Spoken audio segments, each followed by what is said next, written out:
Hello, this is the Nintendo Bros podcast. This is Pete.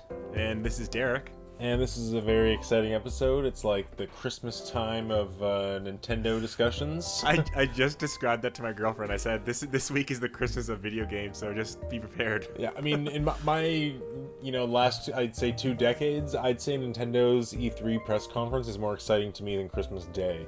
It's like the same feeling I got as a child on honestly, Christmas. I wouldn't say specifically just Nintendo for me, but yeah, I agree. This is probably like my most exciting week of every year. Like seriously, it's like every time the screen swipes and a new video comes up, like it's like opening a Christmas present. Yeah. So I'm pretty excited, and we have a lot to talk about today because there's a big episode. Yeah, I mean they've already said it's going to be on 40 minutes talking about Switch games coming out mostly this year, but I guess that implies some next year.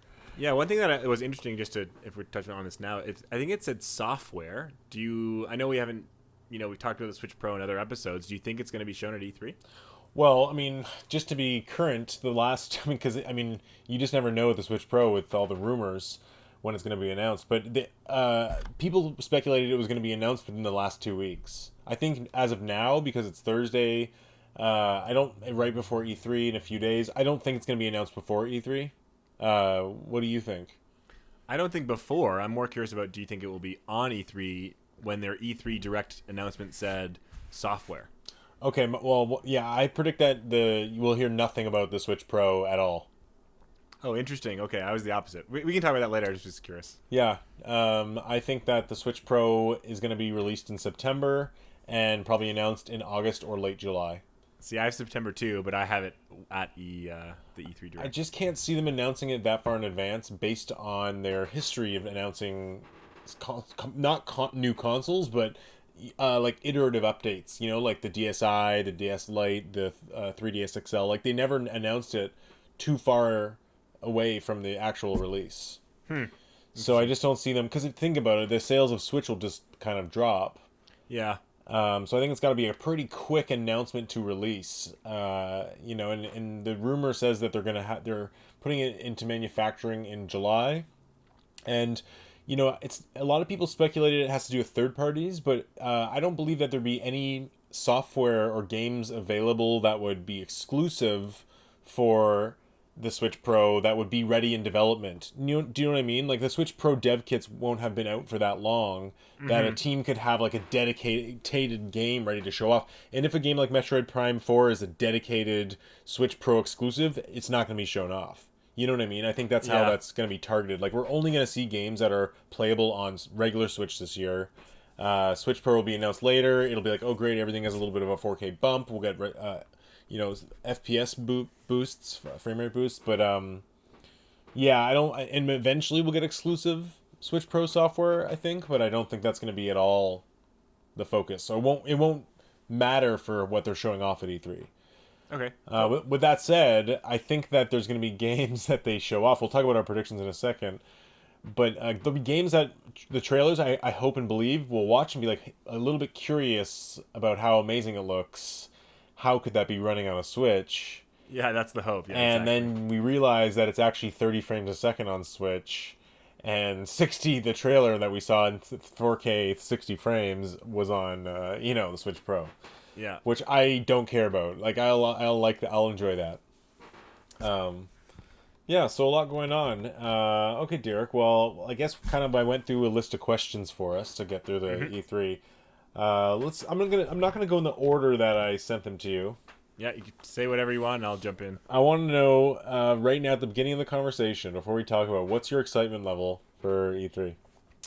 Yeah, good question. So I gave it myself maybe an 8 out of 10, maybe a 7.5. It feels different than other years. I feel like I know a decent amount of the slate for Nintendo. I think I have a pretty good handle on even Xbox and Sony. I think there will be some kind of surprises, of course, and that's what I'm kind of excited for. But in my mind, even the big games, for all three of them, are big games that I already know about.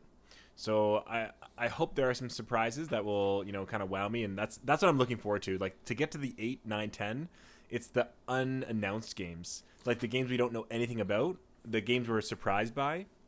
But when I think of the games that are probably going to be shown as the big games, Breath of the Wild 2 I think is possible. I think Halo Infinite is really likely. Maybe we Halo can see Infinite is War likely for Switch. Are we focusing on Switch right now, and Nintendo? Oh no, I'm just saying E3. We're talking about okay, E3. true. But and I was kind of Sony's not zeroing in on Nintendo there. I mean, what? Okay, beyond all Microsoft and everything, what's your excitement level for Nintendo's Tuesday announcement? Oh, I was gonna say 7.5 or 8, because again, I don't think there's gonna be a big game we haven't heard of. I think we're gonna we don't know any of their first party plans for the rest of the year after Skyward Sword. We know about No More Heroes in August. That's not even them, and we vaguely know of Breath of the Wild 2 and Metroid Pokemon Prime 4 and okay, so Pokemon, but that's the Pokemon company still. Okay, but I'm just saying, people again. It could be anything. Is what I'm saying. This is the difference between you and me. Is like, you think there's gonna be 4 more games that year, and I think that might be it. Like, I think maybe Breath of the Wild 2, and that really, I really like when we talk about our predictions for the fall lineup. I have No More Heroes 3, Pokemon, and Breath of the Wild 2. That's okay, I know you're gonna yeah. So again, I'm excited because there's a chance that we do see some crazy thing. We do see a Pikmin 4. We do see a Metroid 5. We do see a Donkey Kong. But I don't think that this is going to be the E3 we see those. Okay, so you're kind of coming into this with very tempered expectations. Very tempered. I've been at other E3s. Or you've watched been other to? E3s. Oh yeah, you've been to. No, watched. Well, been to digitally in spirit, and I always go in with crazy hype, and most of the times it's not met. And if I look back on when I go into every E3 with a 10 or a 9, they end up usually being at 7.5 or an 8. So I'm gonna go in with this one saying I expect some awesome things. But I don't expect, and I expect, even an unannounced game or whatever, but I don't expect to be, face melted. Well, I'm just saying, to me, a 9 or a 10 is like face melting. Like, this is like one of the highlights of, of the E3 history of Nintendo. Okay, well, let me just tell you, for me to answer the question of my excitement out of 10, initially you're gonna be an 11. You're always an 11. No, well, I feel like I'm that excited, but I gave myself a 9, not a 10. I feel like this is gonna be a good one because we didn't have any 3 last year, and there wasn't really a big holiday game last year that was a brand new game. Let's face it, other than I guess Hyrule Warriors, but it was Pikmin 3, a Mario Collection, and Hyrule Warriors was the holiday lineup. So they've got to have something for this holiday. We don't know what it is. It could be a bunch of games. We also know they're planning to sell a lot of software this year. So I mean, and also I think to me it's like if yours is 7.58. To me, that's the absolute worst it could be. It couldn't really be worse than that. I have a question later. We'll talk about it. How it could be really disappointing. I can't imagine it being worse than a 5 or 6 out of 10. Like, to me, it's 7.5 is probably the floor. I feel like it's going to be that great mid-generation E3 that Nintendo seems to always have. They had one with Wii. They had one with Wii U. In 2015, they had one with Wii. In 2010, they had one with GameCube. Actually, GameCube, we can talk about the history of E3s for years. Such a tangent. But anyways, I think it's going to be a big one. I think they have a lot planned, and I'm really excited about it. I agree with you in saying that, the 7.5 is the floor. Like, I really do think I agree with you. Like, I don't think there's any way they could possibly get below that. But to be totally honest, I think Nintendo has a way of always getting the floor of what's possible for them. Like, they have the ability to go beneath the floor. Let's face it. But I'm just saying, I just don't. I don't know. We'll see. I'd rather have my expectations tempered and then be blown away than go in and be disappointed. So. Yeah, I mean, I have a like okay well we'll talk about it later about how it could possibly be the worst disappointment. Yeah, and when we get to our predictions, we'll see where each other Yeah. So how do you want to do the predictions here? I mean, we each have 5 kind of predictions. Why don't we just 5? Well, I I said have your top 5, but do you want to? Okay, well you okay. That's not the question you gave. Okay. Anyways, I can figure that out. Okay, so let's just talk. Give me one of your predictions that you think's gonna happen. Okay, first thing, I'm just gonna jump out into the randomness, and I'm gonna say Splatoon 3. They're gonna show us, a good 3 or 4 minute trailer, show us what's new. Okay. And I think one of the things that, I mean, this is just a wild prediction of what I think they could add, is I think they might add more verticality. They might make it, you can have big jumps and parachute in, or you might be able to have multiple floors of like climbing the walls, or maybe even like go like Mario Kart 8 and have those kind of gravity upside down and kind of get really crazy with that kind of stuff going on. Because I think they got to change the formula up at least a little bit like that to make, Splatoon 2 is on the Switch. So I'm expecting Splatoon 3 to kind of change the game up just enough where it's easy to develop in that sense. Yeah. But, gives people a hook. And I think it'll come out, I'm going to say the first quarter of 2022. Okay. Well, that's interesting. So for Splatoon 3, I actually don't think it'll show up at all at E3. But I also think that the main hook will actually be a story mode that's more of a bigger open world kind of story. It showed a desert kind of environment in the first trailer, and I think that implies like deserts are, especially the way that, a Nintendo desert would look, it'd probably be easier to have a big open environment, if you know what I mean. Yeah. And there could be little cities that break off and offshoot from that, and like there could be little missions and little collectibles, and I think it could be actually like a miniature open world kind of interesting. That'd be cool. Something like that could be really cool, and have some multiplayer game. They obviously showed the multiplayer in the trailer, but so you don't think we're going to see anything for Splatoon 3? No, I think we'll see that later in the year, because I think that's going to be coming out. What do I have here next? April 20 next year. Okay, yeah. So I thought it was early 2022. So that's why I thought they might show it, because they said 2021 focus. So, but I don't know. I think I like your idea too, and I wouldn't be surprised. I think single player campaign sounds cool. I just think we already saw it, and I don't think we saw a cinematic trailer. Yeah, but Splatoon's the kind of game where maybe we'll see another cinematic trailer that shows off more, but I don't think we'll get the full like treehouse playable. Oh yeah, I don't think we'll get that either. Maybe, I think it'll be like a 2 or 3 minute kind of showing kind of a fast, quick pace, quick shot gameplay of all these kind of new stuff, new mode and whatever, and then it just says 2022 or coming early 2022. But, for all we know, it could be a huge focus of E3 and also come out in February.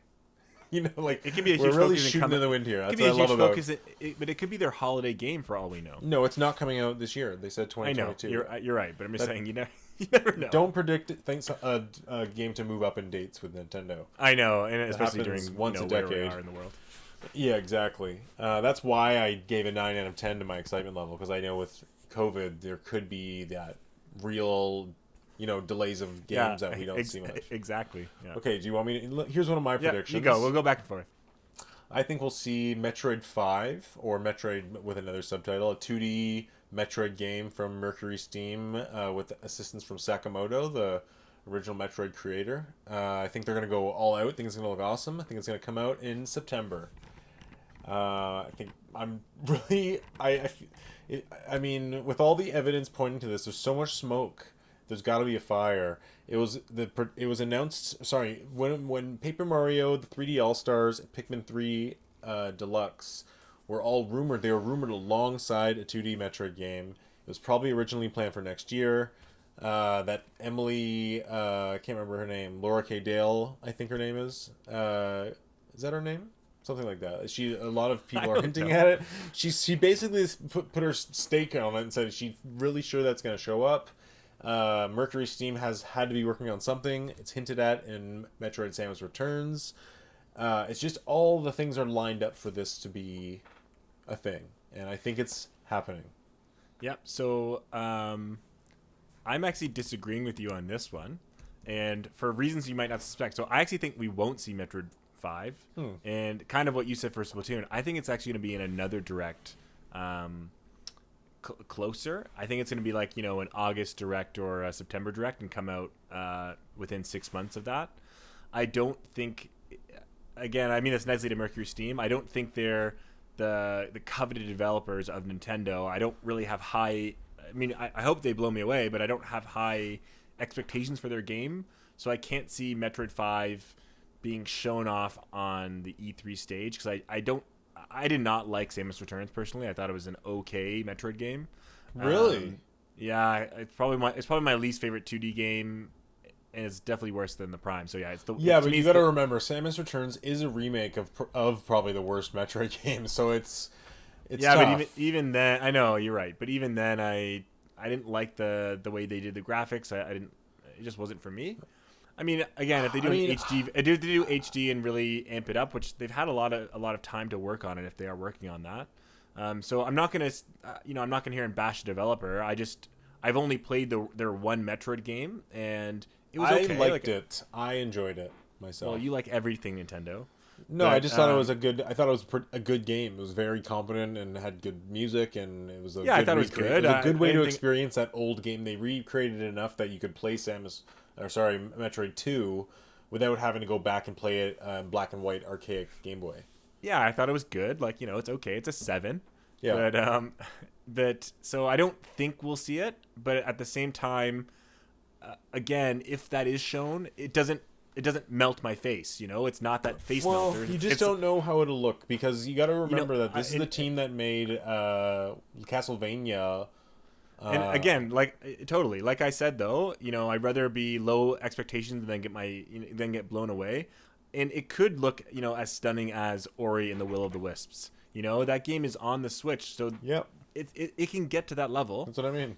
So if it's capable, man, bring it on. Would be awesome to see that. I just don't know if Mercury Steam has that experience to get there, and I don't know if they have the team to get there, and I hope I'm proven wrong, and I'm not trying to criticize developers. I know it's a hard job, but well, I guess I'm waiting to see. I mean, I guess the way I kind of go into these things is I hope for the announcement. I get all excited about if it's even announced, and then I can worry about the quality of the game after it's announced and talk about that. Because to me, when it's announced, I'm going to assume that it has a Nintendo polish. I'm going to assume that they're not going to release a bad Metroid game. I'm assuming if it has that, there's Nintendo has thousands of people working for them, and they're not going to release a bad game. And I'm getting a day one regardless. So so and it's going back to a 2D game made by a studio with westernized sensibilities. It's not Team Ninja. It's like they already have one in the bag that was a good quality. Really used the 3DS to its advantage. I have a lot of hope that this team can pull off something really good with Metroid 5, and especially with the time they've had. They've had years, really. That's the one thing I do give them, hope for, is they have had a long time to work on this, and I think they already had an idea and a design in mind when they made Samus Returns, because there are some hints of lore and story in that game, like secret Easter eggs that are leading to a next chapter of the story. So we'll see. Yeah, and I also just so you know, I don't think this is something Nintendo would position as their November AAA title. It is kind of like a game that they don't probably expect to sell as much. It's probably 2 to 3 million tops. But I mean, who knows? I think it can do a lot more, especially if it gets great reviews and it's high quality. But we'll see. But I mean, I don't know. I just think there's too much smoke there to it not to be announced. It's, there's too many people leaning on that. It's the 35th anniversary, and it just kind of buys a time for Metroid Prime 4, which I think has a good chance of not showing up at all. And if I think it does show up, it'll be a cinematic trailer with a little bit of hints of this or that, maybe a tiny touch of gameplay, and then goes to dark in a title, and then that's it. Yeah, that's what I said too. I said if there's Metroid Prime 4, it'll be like a small sizzle trailer of 35 seconds of maybe Samus walking down a corridor kind of thing, like cinematics. And I think it might be say holiday 2022 or not have a release date at all. I think we won't see any gameplay of Metroid Prime 4 for sure. Well, I think it would be smart for Nintendo to show something that looked really beautiful in quick segments that got people drooling and making GIFs or GIFs. And then they won't. It's Nintendo. They won't and do that. and all you gotta do is put 2022 at the end, okay? And then you do what every other developer does, and then at some point vaguely in 2022 you say it's being delayed till 2023, like and Yeah. then you release it in like May 2023. And then at some point leading up to May, you push it to the fall. Like it's just do it. Yeah, yeah. Uh, I'm just But kidding. Nintendo doesn't try. They try not to do that. They rather not show something until 6 months before it actually comes out. They're a little bit different in that way. But for all we know, I think Metroid Prime could for all we know with Nintendo, Splatoon could get a huge spotlight. They could have a new Super Mario Bros. Collection, but they could also have Metroid Prime 4 announced for this November, looking absolutely amazing. Like, Yeah, or they could also have 4 different Zelda. Exactly, like 4 different Zelda games. Even. yeah, okay. Yeah. So Alright. what's your next prediction? Well, I was gonna ask you, am I allowed to say my Smash prediction, or should I bring up something else? No, let's save Smash predictions for later. Okay. So I'm gonna say we're gonna see Bayonetta 3, Interesting. and I think we're gonna see a trailer with some gameplay, and I think they're gonna say it's mid 2022, and that's the actual game they're gonna show off. That's coming after 2021. I think that might be the only game they're showing that comes after 2021. Do they often put mid in their announcement? Like I don't know. Okay, well, it's semantics. I don't know what they're because going to say. to me, usually the way it would be if they're announcing it now, it would usually be either specifically early Q1, 2022, or it would just be 2022. They would never even say now Christmas 2022. It just seems grossly late. I mean, it doesn't. I don't care. That's like semantics. It doesn't matter to me. But it's April. It's true though. Could have an exact release date, but I think it'll be the 2022 game that they show. Okay, interesting. I ultimately think that it will not show up, but I put it under one of my predictions that I think could happen. But I give it like a 15% chance. I give it like a 60% chance. I don't know. I feel like it's one of those games that I think it'll be announced, shown off later this fall, and come out at some point late next year, like August next year. I think it's way more likely to be shown than Metroid. Metroid 5. Mm-hmm. Interesting. Okay, Yeah. well, I disagree. Okay. Okay, so my next prediction is just in terms of Zelda. Okay. I don't think that Twilight Princess HD or the Wind Waker HD, which I do predict are coming to Switch, I don't think they're going to be shown or talked about at all. It's going to be completely not talked about. I don't think we'll see Ocarina of Time or Majora's Mask at all. I think they're going to show us, a little bit more Skyward Sword, and Skyward Sword will be shown in the treehouse. I'm sure of it. Probably obnoxiously, and I'm sure there'll be a lot of fee going on there too, just explaining things. But I do think that Breath of the Wild 2 will be shown in a trailer, and I think it'll show some gameplay. It'll get hype as F, swearing bleep. Sorry, and I think that it will look awesome, but then it'll have a 2022 at the end of it. With a 2025 release. I'm just kidding. No, See, I think it will come out next holiday, and I think it'll say 2022 at the end. No gameplay will be shown in the treehouse. It'll just be Skyward Sword in that. Gets a subtitle. It won't be Breath of the Wild. It'll be something else. And in terms of the Wind Waker and Twilight Princess, I do think they're coming, but I believe that they're going to be announced in September. And I think in September they'll do a little more of their Zelda 35th kind of, hey, we're having a few announcements for Zelda. And I actually think that they'll split them up entirely, and the Wind Waker will come out in December. There's like a late announcement December release. And Twilight Princess will come out in February, and they'll both be full price. Wow, full price. Yeah, I think they'll both be absolutely full price, and all they'll be is the Wii U versions with obviously no gamepad support. And that's it. Okay, so it's funny. Like, it seems like you and I are just like complete opposites on all these. Yeah. I don't think. That's what I love about Nintendo, right? I mean, you really don't know at the end of the day. I don't think Wind Waker Twilight Princess HD is happening at all. Wow, how's that possible? Easy to port those to Switch. I'm telling you right now, I don't think they're happening. There's a lot of heat for that too, rumor wise. Again, I don't think it's happening. Okay, I respect that. We had Metroid Prime Trilogy that was got a lot of heat too, and that clearly didn't happen. So Yeah, but you know what? How about the fact that Link's Awakening remake on Switch outsold every Metroid Prime game combined?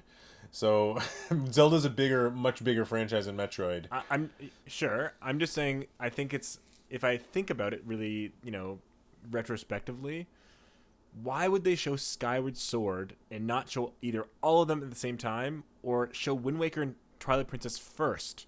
To me, like Skyward Sword, they know Skyward Sword is the dark horse of the 3D Zeldas. Why would you show that one as opposed to showing the collection? I just don't. I don't see that. To me, because I don't think it's a collection. I think they're going to do them individually. But even then, going to announce one at a time for the year. I just think it's weird.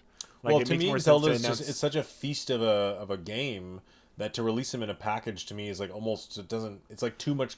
Nintendo would see that as too much game to release on one cartridge. Yeah, but okay, fine, no packages. But what, they're going to show Skyward Sword, and then once it comes out, they're going to show Twilight Princess, and then once that comes out, they're going to show Wind Waker.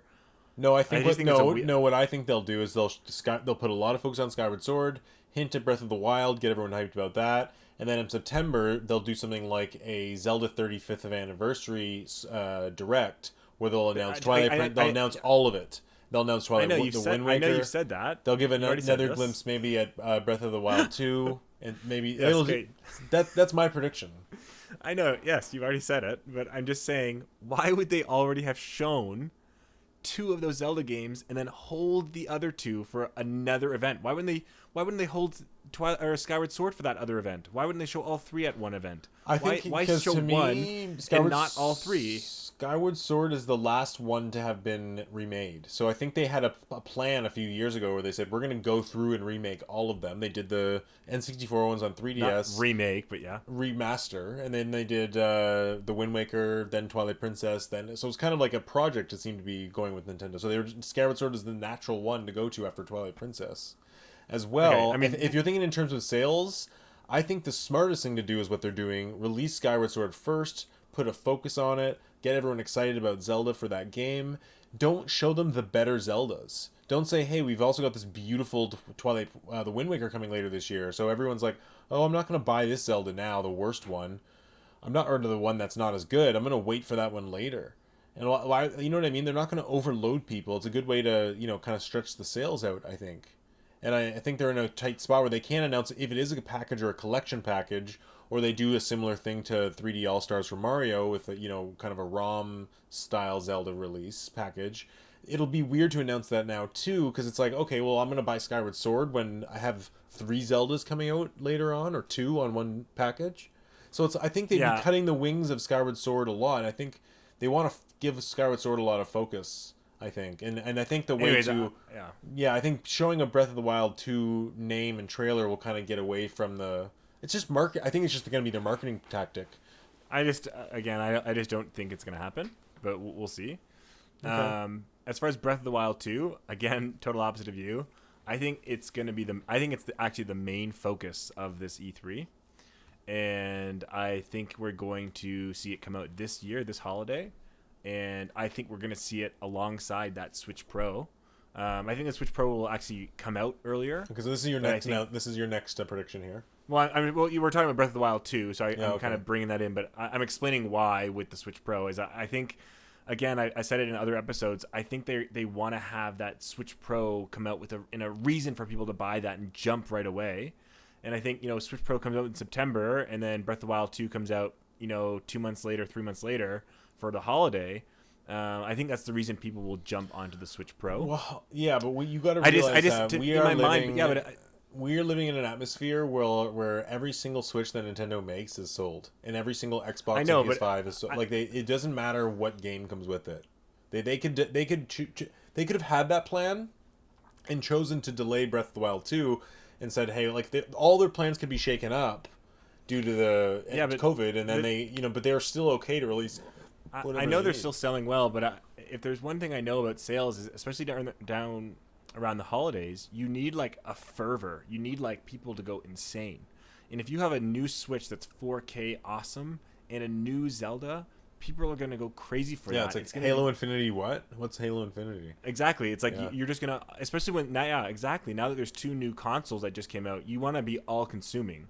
So I just think, to me, Breath of the Wild 2, I think of how long they've had to develop it, how it's using the same map as the first game with tweaks. I would be surprised if it wasn't the focus of this E3, and I think it is, and I think it will come out this holiday. And you think it'll be played at the Treehouse as well? I do, and I think it will be. I think it will be with the Switch Pro. I think they'll have a Switch Pro there. And I'm just so curious why then they would have Skyward Sword releasing after E3. Like I can't quite understand that decision making. Because it seems like no matter any Zelda that's going to come out this year, other than Skyward Sword that they show at E3, will cut the wings off of that Skyward Sword release. Yeah, but they could even say, okay, well, Skyward Sword's the first game you get to play with the 4K resolution, because let's say, it comes out the same day as the Switch Pro. You think Switch Pro is going to come out in July? I think they're only talking about it. I know, that's what I'm saying, but I'm saying maybe it comes out 2 months later or something. But I'm just saying, it could go any way, and who knows what Nintendo's thinking. I think at the end of the day, what I'm trying to say is I think Breath of the Wild 2 will come out this holiday, and I think it will be the focus of E3. And you're right. There's a lot of things fighting against that, but I think they're going to have a kind of a blowout Zelda, and they're going to say, here's Skyward Sword, and they show it all the kind of cool stuff, and they say, and here's this, and they're going to show a bunch of Breath of the Wild 2. Wow. Okay. Well, that's interesting that we have disagree on so many points. I really think that people will be disappointed not to see any of the big hitters this year, like 3D Mario, 3D Zelda. I think, but what I predict they have, I know what I said. I know. I mean, like I think my prediction is that they won't have any of those big ones, and people will be disappointed. But they'll have a lot of these other games to fill in that are still high quality. How could you have a hype of 9 thinking that? Because But you just said none of their big hitters, but you're still hyped for a 9. Like, to me, I'm an 8, but it would be a 9 if I knew Breath of the Wild 2 was there. But I'm an 8 because I think it will. But I just mean, what else? Nothing else is really that exciting to me. Stepping a little bit away from the actual. This is kind of an overall prediction here of how their lineup of the fall will go, but it'll be announced at E3. I think what we're going to see is Metroid 5. Okay, if you want to dump the prediction here, I think Metroid 5 and Super Mario Party will be coming out in September. And I think that'll be coming out the same day as Switch Pro. But Switch Pro won't be announced until August. Then in October, we're gonna get the Nintendo EAD big quote unquote Disney-esque family hitter, which will be Donkey Kong. The rumor. I'm leaning into the rumors there. So we'll see that 2D Donkey Kong. It'll be probably really great because it's from the Mario Odyssey team, and they'll put a lot of focus on that as their big 10 million hitter. Bring Donkey Kong back, 40th anniversary. And we'll also in October see Resident Evil Outrage, which is the one that leaked on those Capcom documents. So I think that's going to be at E3. We'll see that. Then in November we have Pokemon remakes and the heavily now almost leaked Shin Megami Tensei 5. So I think those will two get a heavy focus in November. And then, like I said before, I think the Wind Waker gets announced full price in December. So I think if you look at that holiday, it's like extremely disappointing for some people.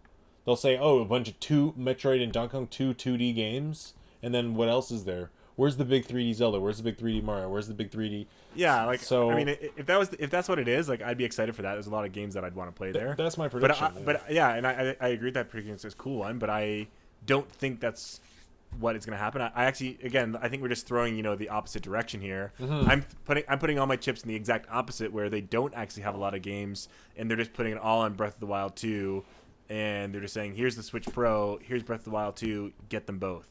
You think a lot of the focus for that 40 minutes is going to be Breath of the Wild 2?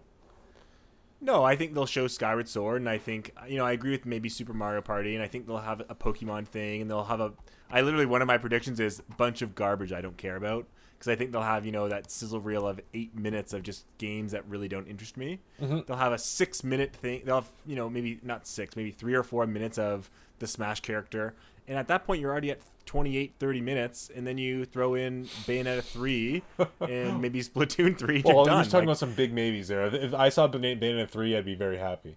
Well, that's what I'm saying. I told you that's the one game they're showing in 2022. I think that Shin Megami Tensei 5, which I have like little interest in, like I don't know, maybe I'll get it if but it's somewhat interesting. Have you ever played the Shin Megami Tensei series? No, aren't they made by the same guys that made Persona though, right? Yeah, Atlas. Yeah. So I mean, the Persona game that I played, I hated. Okay. But the game, I forget what it's called, hashtag Fire Emblem or whatever it is. Yep. I loved that game. That's I think more similar to Shin Megami Tensei. Okay, because I love Tokyo that Mirage game. Sessions. Okay. Yeah, that game was like that game I was addicted to. Like I don't know why the battle sequence. It was just a good game. You played it on Wii U too, right? Or did you play it on Switch? Oh, on the Wii U. Yeah. Oh, that's I forgot. I thought it came out for the Wii, but yeah, on the Wii U. I think Shin Megami Tensei 5. It was announced at the January unveiling of Switch in 2017. So it's been in development for a long time. It's their follow-up to a really big 3DS Shin Megami Tensei 4, and it's their first game on I think they're doing it on Unreal 4, so it's a new upgrade. And I think I saw something leak, like an image leak, and it looked actually really cool. So I think that'll actually get a large amount of attention, which of course a lot of Nintendo fans who just want Metroid will be pissed off about. Yeah, I think that game. No, but I think that game could be shown. And I think again that's another thing that will fill up those couple minutes that I was lacking. Again, for me, that's not a huge game. I mean, depends what they show off.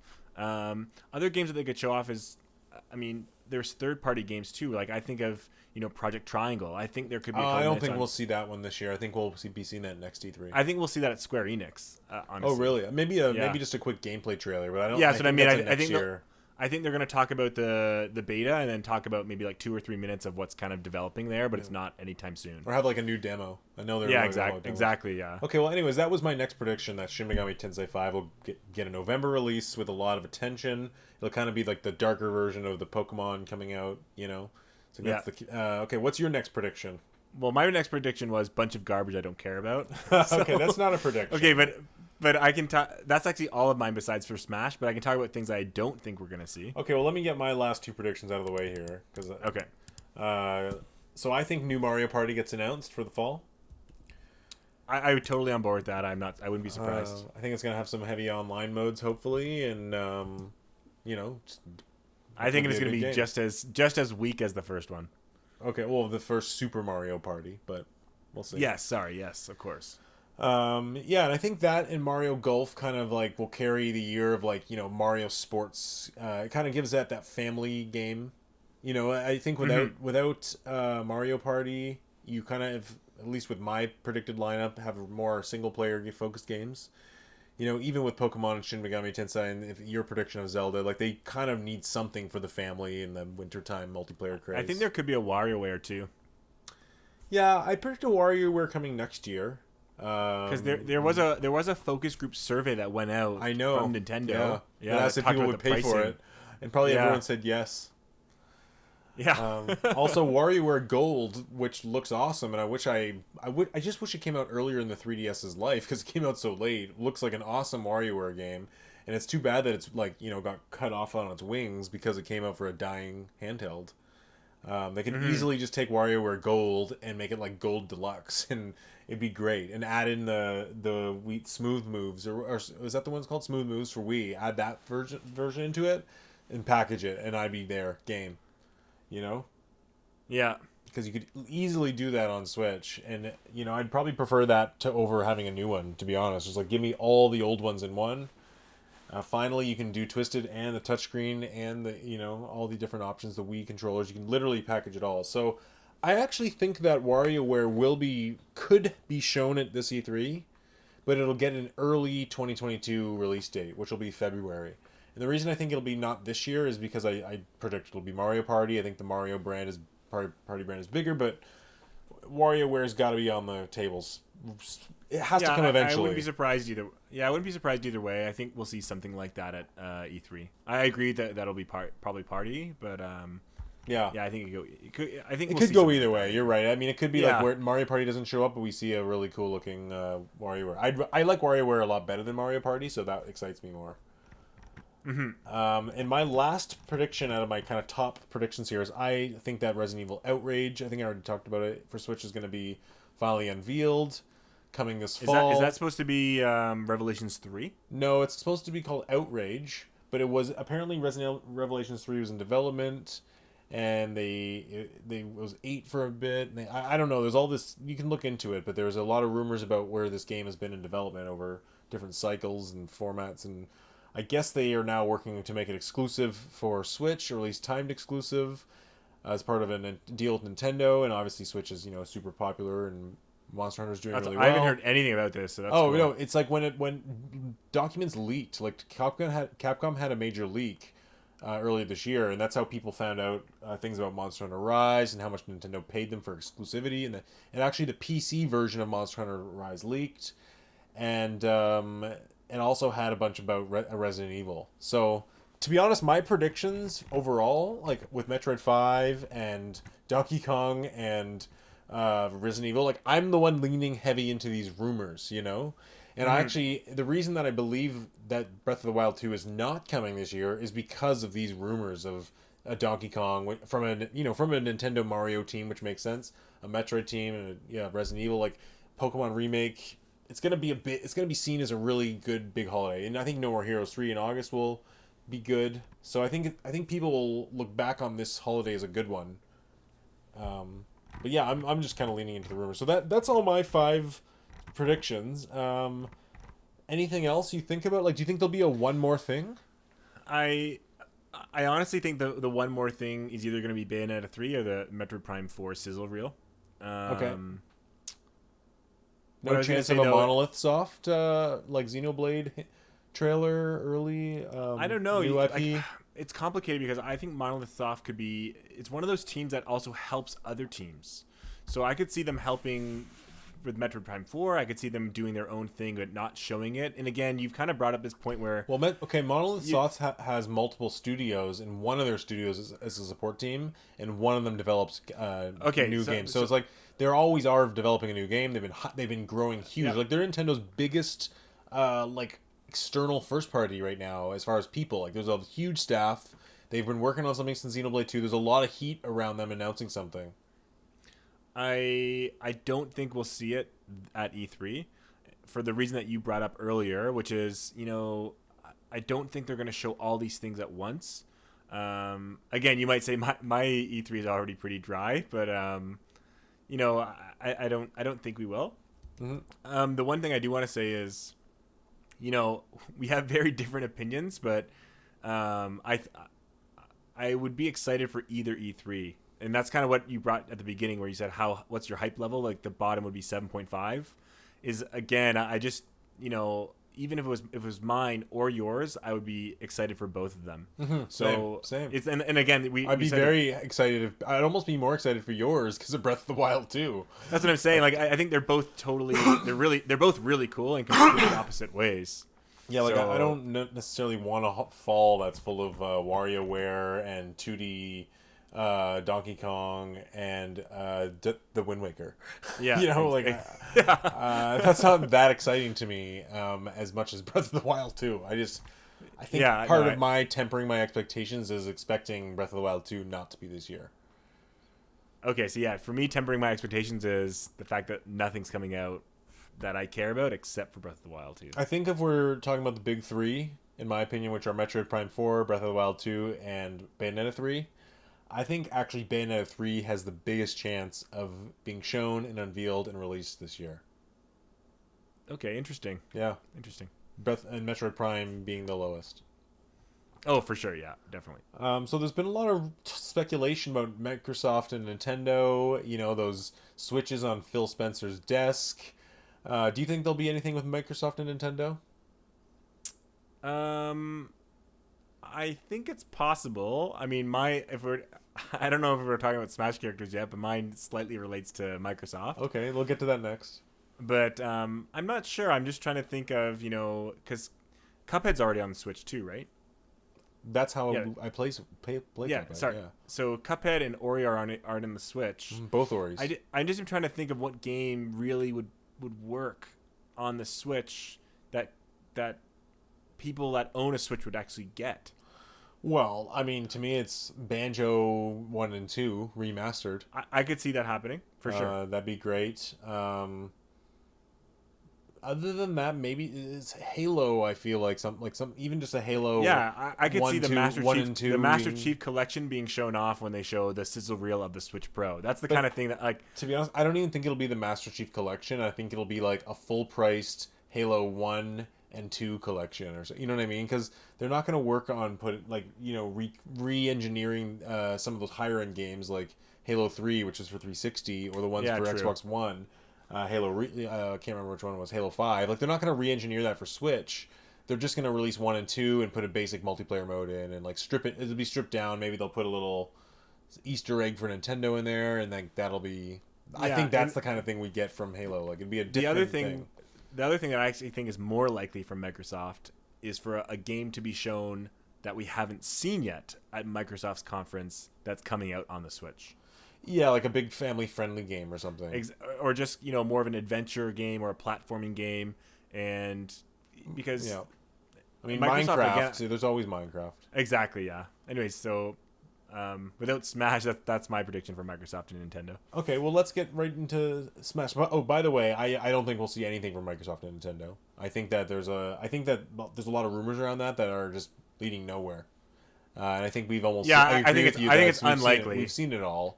Like, I don't think we're going to see anything more from a partnership there. And that leads into a bunch of my answers here as far as Dream announcements and Smash Bros.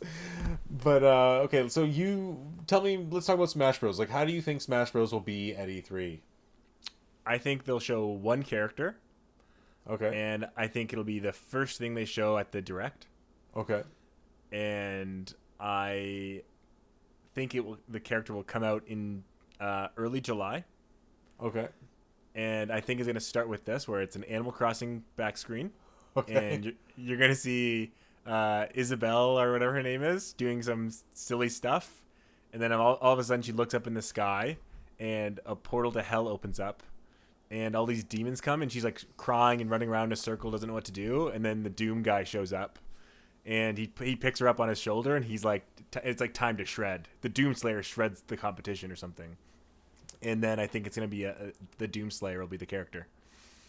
Wow, that'd be awesome. I would love that. I think, again, I think Microsoft, it's kind of dark. I think that's honestly, though, way too dark to be the beginning of a Nintendo E3. Okay, well, maybe not at the beginning. Sure, okay. Like, you're not gonna have a portal to hell in the first minute. Like, okay, are they? Like, well, I think it would look it would look like Smash Bros. Graphics. It wouldn't look like bloody and gory. But true. I think Microsoft, now that they have Bethesda, I think Bethesda was probably already talking with Nintendo about this, and they were already talking with Microsoft. And I think all three companies were in this conversation way back when. And I think that Microsoft, again, has a good relationship with Nintendo, and I think the Doom Slayer is just a cool character to bring in. And I think that, we have Doom and Doom Eternal by Wizardry put on the Switch. Yep. Like, those games are way too good looking to be put on a Switch, and they did them. So clearly there's some desire of having... Doom's always been represented on Nintendo, even Doom 64. That's what I mean. Like, Doom 64 is cemented in the history. Like, that 64 is like Nintendo. Exactly. But what I'm saying is, like, Doom is part of kind of the Switch. Like, it's not like... It's like, I agree that Halo, Master Chief would be cool, but there really is no presence of Master Chief with Nintendo. But... You're right. Bringing out Doom Slayer, that's a good point. I think Doom Slayer would be cool. He has history with Nintendo. They already have Microsoft having a third party on Smash, so they have a rapport there. And I think, I know this sounds silly, but like there's a huge meme following of Isabelle and Doom Slayer, I know. And I think it's going to be I feel like Doom Slayer. That kind of thing though. That was because those two games were released on the same day, right? Animal Crossing New Horizons and Doom Eternal last March. Yeah. So I don't know if that's something I think they already had all of Fighter Pass 2 planned by then. Yeah, sorry. I don't mean that's why they picked him. I think that's why they're going to do the trailer like that. I think they've already had picked Doom Slayer for other reasons, but they're gonna play that meme for the trailer. That's why, because there's gonna be a fake out like they always do. It's gonna be an Isabelle, like, oh, we're gonna see the raccoon guy in the game, and all of a sudden, like, everything gets turned upside down because a portal to hell opens up and you see a guy jump out with a chainsaw. So I think that's I mean, I agree that like for one of the last two fighters, they need kind of like a shooter that's more westernized. Like they really need something that hits home with the Western audience, because I think they focused on the Japanese audience a little too much. Yeah, and the 8 sword fighters, like, yeah, I'm tired of sword fighters. Like I don't but I think the compromise there for my Smash Bros prediction, and I think this will happen at the end as the one more thing, is that it'll be Resident Evil character announced fighter for Smash Bros. So you think they could show off the Resident Evil game and then bring out that after? Or one before, or they open with the. I think they actually. You know what? I actually think they'll open with it. Again, or Breath of the Wild 2.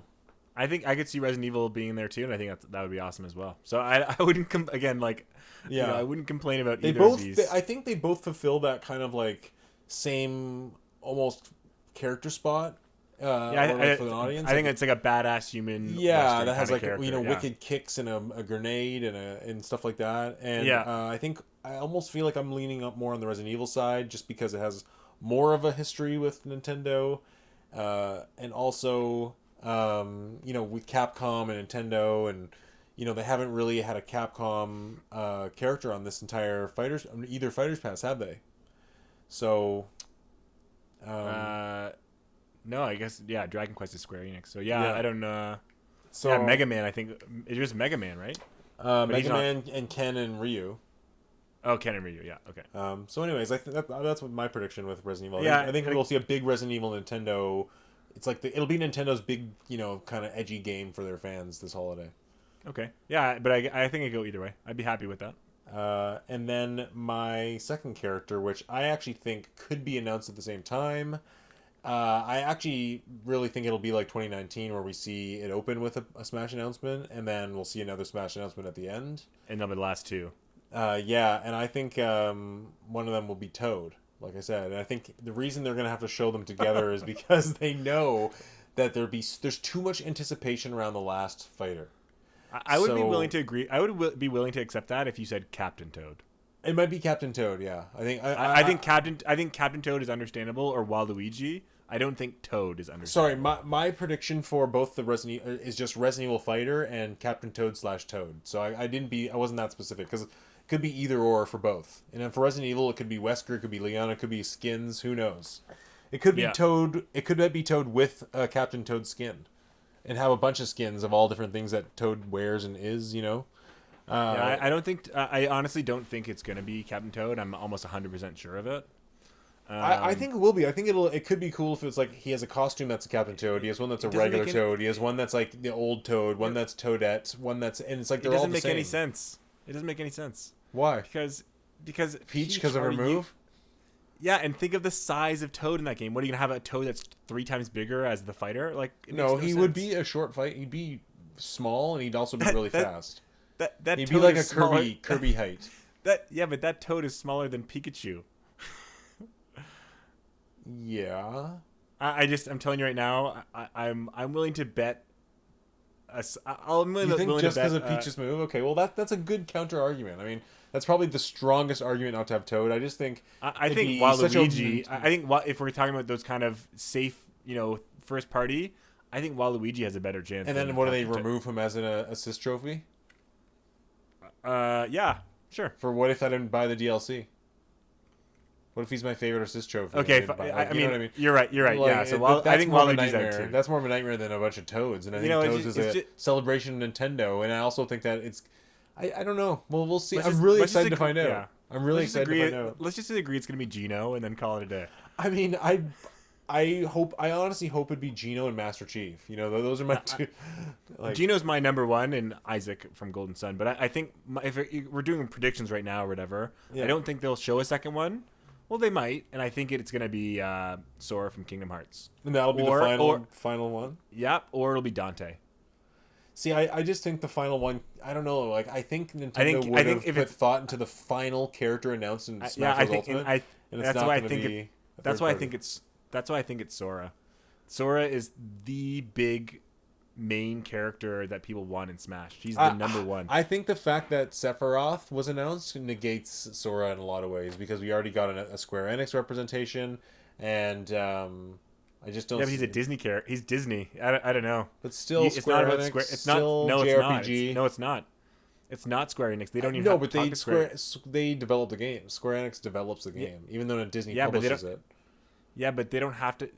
The person who owns the company that owns the rights to how Sora is used is Disney. I know. They don't even have to. They don't have to talk to Square Enix. I know, but so I'm just saying it's not. I don't consider it a Square Enix character. I consider it a Disney character. Well, that almost makes it harder to acquire the rights to use them in a fighting game, right? Yeah. Or you know what? It could be Goku from Dragon Ball Z. I think they're gonna go outlandish for the last character. I think it's gonna be like. I really think. I don't think it's not. It's funny how we totally disagree on so many things. I think it'll be the exact opposite. I think it'll go the opposite way we think and go like into like the like a Waluigi or a Mario character or a Zelda character in a main staple into the franchise. I think it's gonna bring down the internet. It's not gonna be Toad.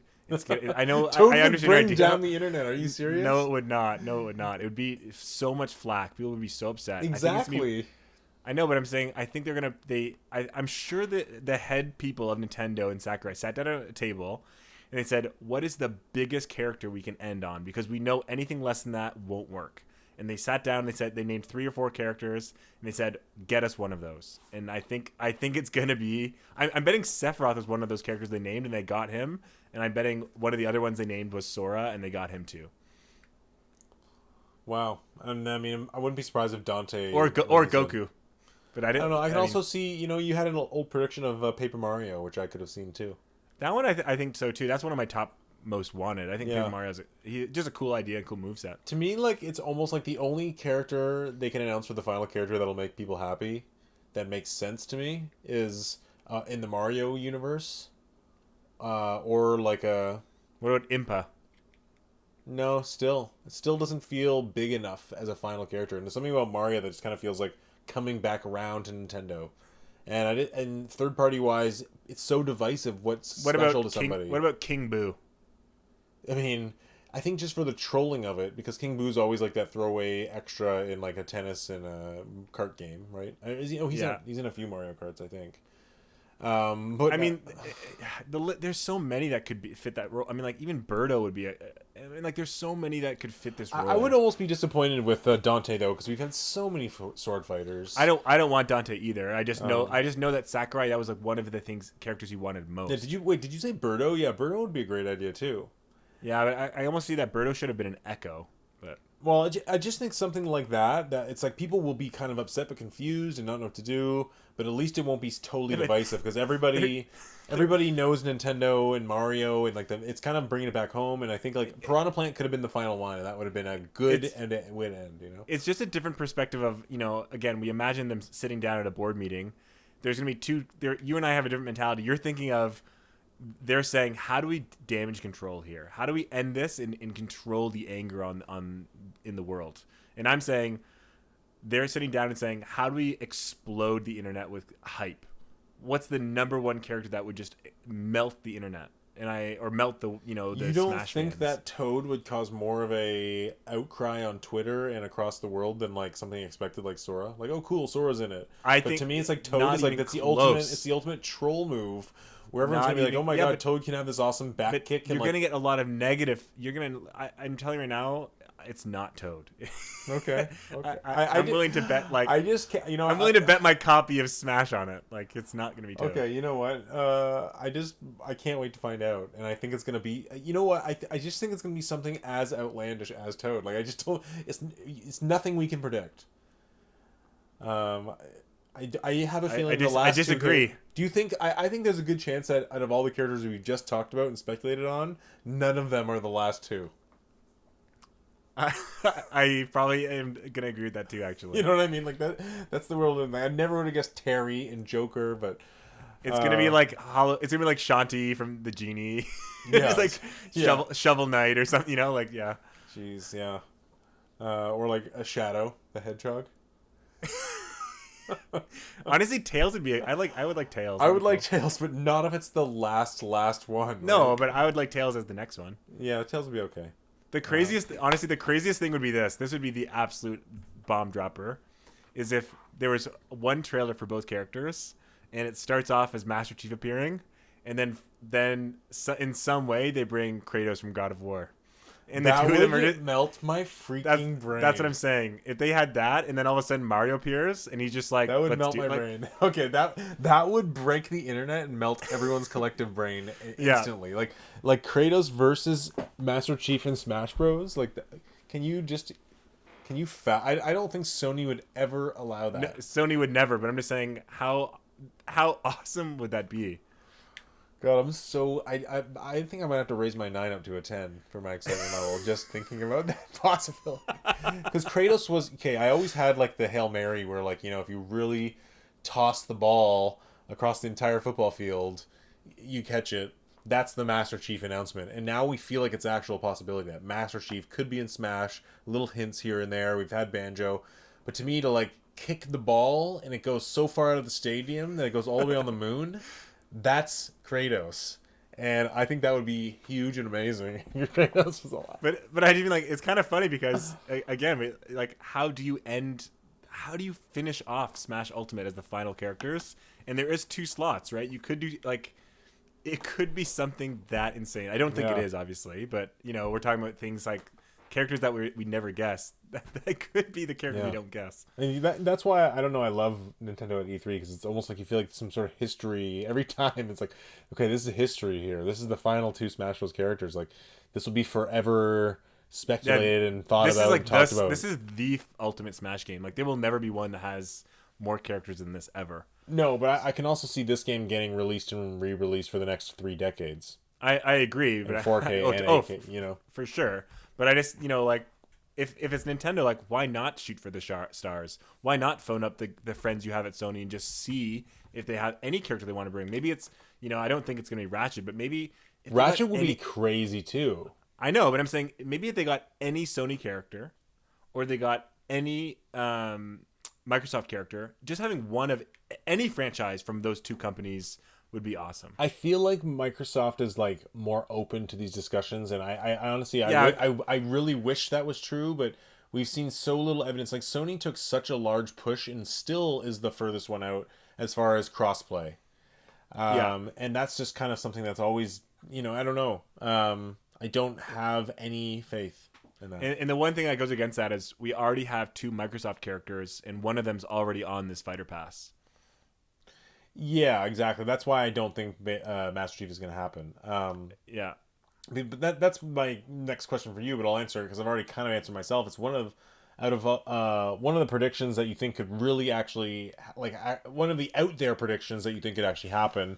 And my 2 were, one was Master Chief being in Smash and like Halo on Switch, and the other out there prediction is Bayonetta 3 unveiled and released this year. I think both of those are like out there predictions that could happen. Oh, my out there predictions are way more out there. But okay, so what are your out there predictions that you think could happen?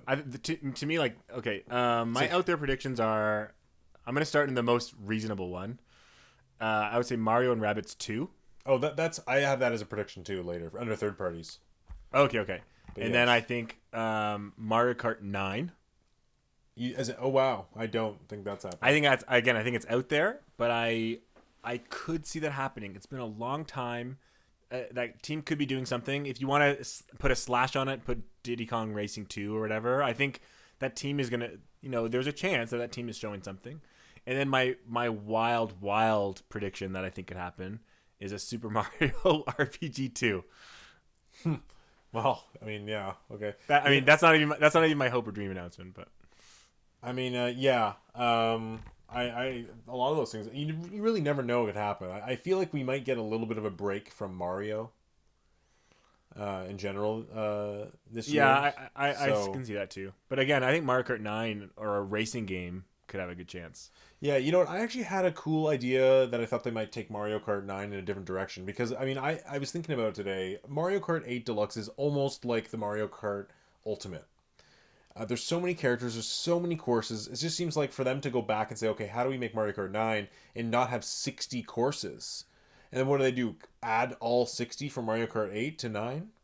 I guess they could do that and then add another 30 courses and do it that way, and then add That's some what I other would like. modes and add some other battle modes. But I thought what they could do is actually take Mario Kart in a little bit of a new direction and make like a Mario Kart like monster truck style game where it's like almost like they dive deep into the multiplayer aspect, and they make kind of like a battle royale mode where there's like 32 player elimination in a giant arena, and they kind of change up the way the carts roll. It's kind of like a Twisted Metal version of Mario Kart, much more focused on the way That you fight. So it's an online mode set up like Splatoon, where you can get in teams of 4 and 8 and all this kind of yeah. that kind of. Yeah, I that think sounds- that'd be really cool. That sounds absolutely awful. Awful. You don't think that'd be a cool offshoot of a No. Mario Kart? Did you play? You don't have a PS5, so you didn't play Destruction All Stars? No, I wouldn't. That But game you, does you not. don't think that kind of thing done right with the right controls and right, game feel? I don't. I certainly don't think it's gonna have the Mario Kart brand. That's for sure. It couldn't be like Mario Kart this subtitle. Okay, maybe, but it's not Mario Kart 9 for sure. And I just don't think that game. I think they're gonna sit again. I think imagine a board meeting. They're gonna not greenlight that. That game is either too far out there. They don't think it's gonna sell well. They play it safe for these major I franchises. don't know. I think if they said, "Hey, we have a big Mario Kart," or sorry, a Mario, still like split screen multiplayer racing / arena fighter mode, like fighter game, it sounds like a pretty good sales game. No, totally Because disagree. it's basically like Mario Kart battle mode, but that focused for the game. That is a whole game. I don't. I mean, okay, don't- I'm not saying don't they're see- going to do it. I'm just saying I think that's a cool I don't idea. even. I don't even think it's a cool idea. I think I would not like that. Maybe they'll make the next Mario Kart trains. I think that'd be kind of cool. Imagine, how would that even make sense? Hey, they made You're sense all- of it in Zelda. But I think, yeah, I think Mario Kart is possible, but I think that team has. I mean, that team has been working on something for a long, long time. You're right. Who knows Like what even it is? even if Deluxe has come out, even before Deluxe, they had to have something for that team in the pipeline. Of not just making Deluxe, but have ideas. they made ARMS. Oh, that team made ARMS too. Yeah. Oh, okay. But even still, like they've had years, so I don't know. never Again, really- that could I be never it. Could be quite Mario know- Kart 9 coming out with the Switch Pro. I never Like, quite know though. Is the team that made ARMS now moving on and making like Labo and things like that? Like, who knows what they're really doing? yeah, they're all jumping around. It's hard to. But keep I mean, track. I just think the next Mario Kart, no matter whether it goes in this weird direction that I suggested or like a more traditional, I think it'll have a little more story elements, like some sort of, I don't know, like more than just racing. Yeah, I don't agree. I don't think they can just release Mario Kart 9 and be like, hey, here's new tracks, here's new I characters, think they can. and here's the I think gimmick. they can easily do that. I think they I mean, can. like, what's the new gimmick? Like, why aren't these tracks just DLC tracks on Mario Kart 8? So, like, what gimmick is worth it?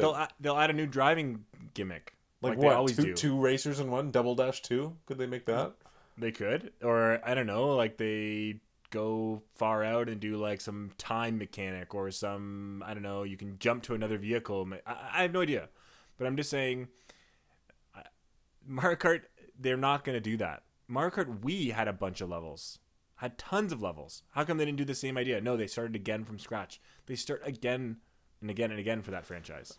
True. I just mean after all the DLC released for Mario Kart 8, there's just such a huge amount of courses. Maybe we will get something that literally is Mario Kart 8 Deluxe, or whatever. It's Mario Kart 8 amped, or revved up, yeah. and it's like the same thing, but here's another 32 levels. Or what it'll be is you buy Mario Kart 9 and it'll be like a DLC pack to get like the all Mario Kart 8 levels for $10. Yeah, exactly. Yeah.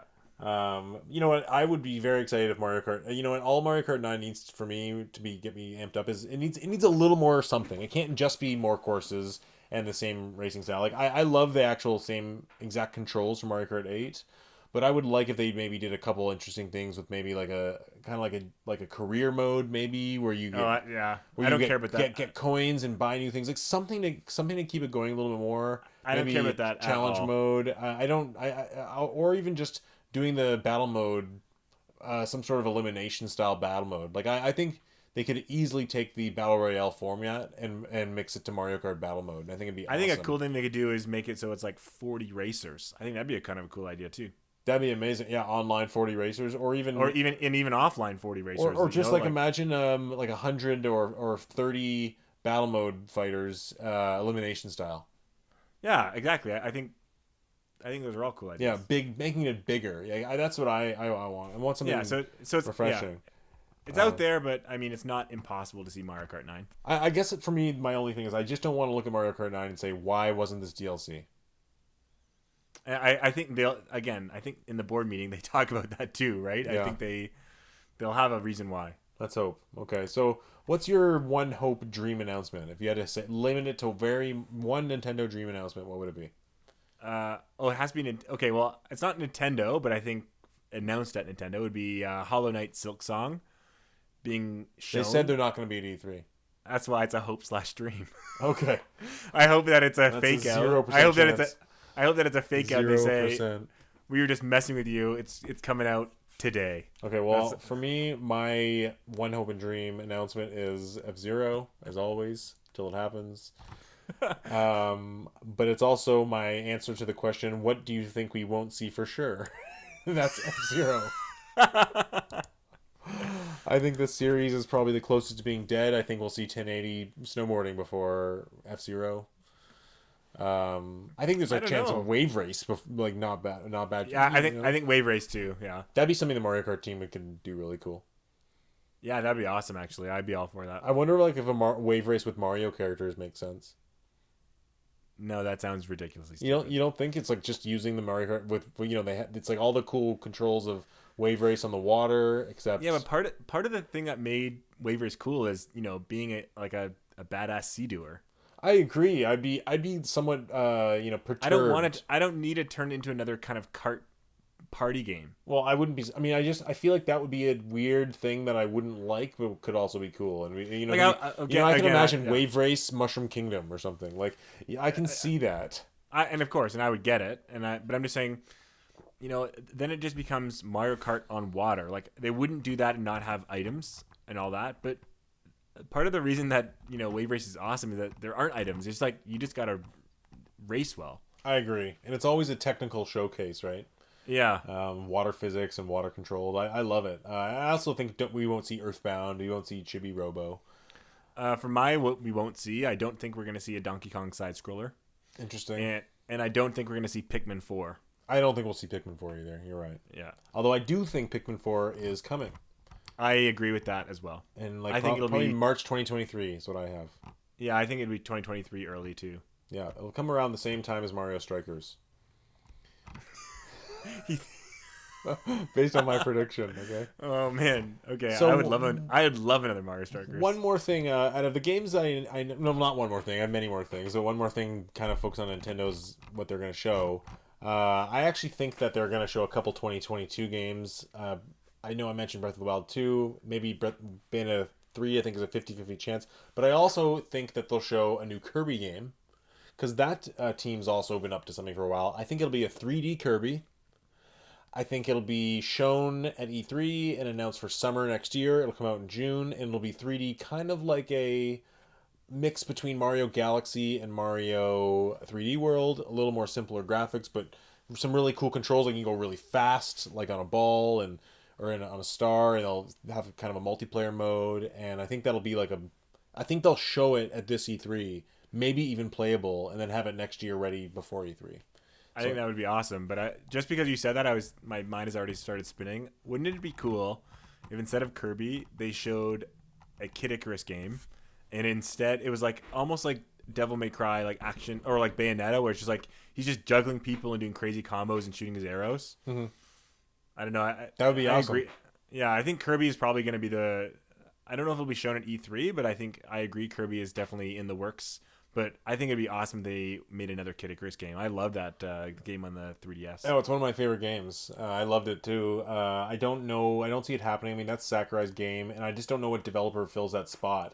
To be honest, I was actually thinking about how cool it would be if Monolith Soft made their next major kind of open world RPG Kid Icarus game, where it's kind of like Xenoblade Chronicles X, where you can like fly around these huge abandoned, Oh, that'd be cool. monolith towers and castles that are abandoned, and kind of getting this, a similar fighting style to Xenoblade, but have all like the characters and lore and music from Kid Icarus. I think that'd be really cool. Like my biggest problem with Monolith Soft and their games is just like the stories and the characters and the voice work, and if they took on I'm not a big like anime style game fan. Me neither. So I think that'd be a shoe-in fit if they were working on a big new action RPG that was Kid Icarus. That'd be super cool. Yeah, that would be awesome. But I really think the Kirby game is coming in terms of HAL Laboratory.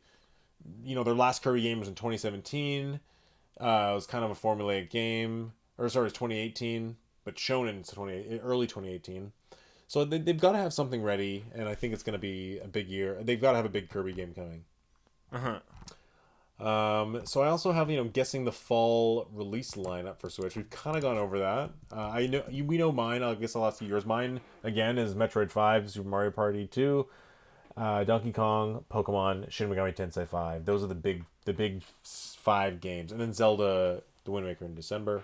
What do you think will be there? Other than, I know you mentioned Breath of the Wild 2. We both know Pokemon. So mine is No More Heroes 3. Yep. Pokemon Diamond and Pearl, mm-hmm. and Breath of the Wild 2. And I can see both Super Mario Party 2 and Shin Megami Tensei as well. But I think it's mainly the 2 games I mentioned. I think Pokemon and Breath of the Wild 2 will be the holiday. Okay, yeah. Any third-party predictions? I mean, by the way, both of our predictions are, I think, really good. Like we think they're gonna. I guess we both agree it's gonna be a strong holiday for Switch. Like regardless, like yours sounds amazing too. Yeah, either direction, exactly. I think no matter which way, there's a lot of Switch games I'm gonna be buying. Totally, yeah. I mean, and it's funny how we both have such opposite ideas of what's coming. Any third-party games you think are coming? I mean, we know we've talked about Shin Megami Tensei 5, Resident Evil, but there's been some rumors around an exclusive Dragon Quest game. Maybe it's they showed off a remake recently. I don't know if you saw it of Dragon Quest 3. Yeah, that game actually looked pretty cool. Looked really good, the remake. So there has been some hopes and dreams and rumblings about them doing that to another game exclusively for Nintendo, whether it's a Dragon Quest 1 or 2. Or even a Final Fantasy 6, which was which was called 3 in North America. People have dreamed of that being remade as well. They were remade, I believe, on the DS, but just getting that treatment of remake, that kind of sprite graphics. So people really think Square Enix is going to have something for Switch, exclusive probably. So yeah, as far as third-party games, like we've already mentioned a few of them. I mean, Bayonetta 3 counts, I guess, and so does some of the other games that we've mentioned. Mm-hmm. But for me, if I'm thinking about ones that we haven't mentioned, I would say I wouldn't be surprised, Mario and Rabbids 2. Yep. Or Square Enix. I wouldn't, this is a long shot, but Final Fantasy Tactics would be a cool game to have on it. Mm-hmm. That'd be super cool. That'd be huge. Yeah, exactly. And I think, Dragon Quest kind of game, or I'm just trying to think. Yeah, I don't know, Sonic. Yeah. I mean, we already kind of got our Sonic announcements. Yeah, exactly. We already kind of talked about that. Who knows, right? I mean, who knows? EA might have something for all we know.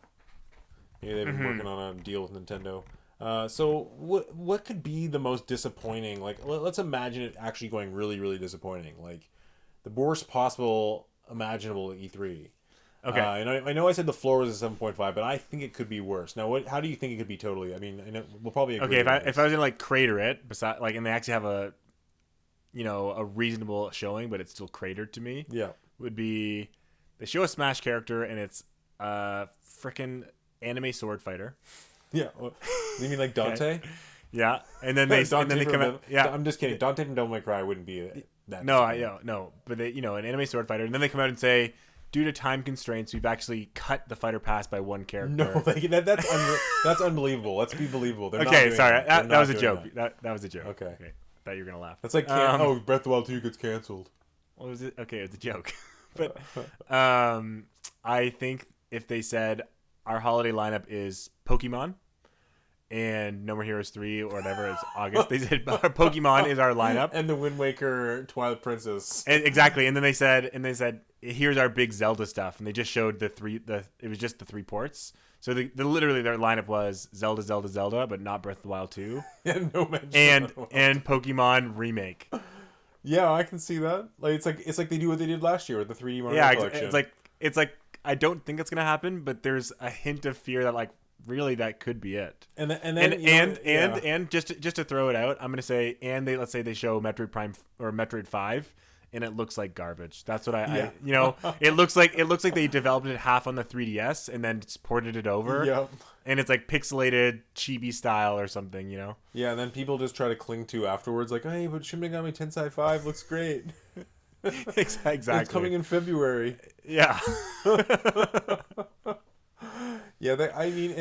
could see that happening. I mean, earlier I was thinking, like, what could be terrible? And I was like, oh, what if Nintendo just, like, decides to re-release, like, New Super Mario Bros. Wii Deluxe or something really cringy, but yeah, I don't know.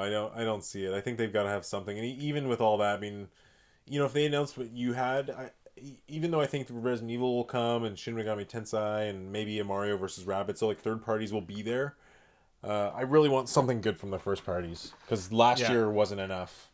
But to be totally 100% honest, what I predicted is I just know it's impossible because they wouldn't bring out the Switch Pro and then say, hey, guess what our games are for the Switch Pro? 3 ports, actually 4 ports or remakes.